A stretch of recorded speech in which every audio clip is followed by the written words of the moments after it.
Lona thingkhraba Lalhoulup Nrfm gi Hayeng Pangthokkadouriba 19 Suba Mapok Numit ka leinana Meeyam Da Paojel Pirakli Party asigi chairman Maliya Konthokjamna Thadorakpa Cherol amana hai Party asigi Mapok Numit na Lakpada lamdam asigi Lalhoulup khudingmakta Lalhoul gi ikai khumnaba utle lamdam asinda loilam laingak chathare haibase ngasidi mayek sengle lamdam asigi yellow mi seng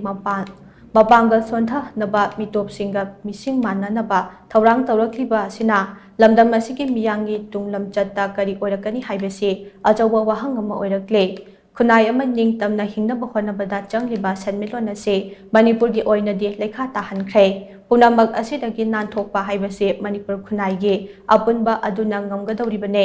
manaba khunai ama purakpa ngamnaba revolution iratnabagi ithil adu yauhanba haibase revolution amagi machatne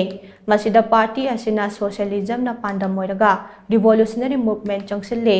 marxism amachung red revolution natna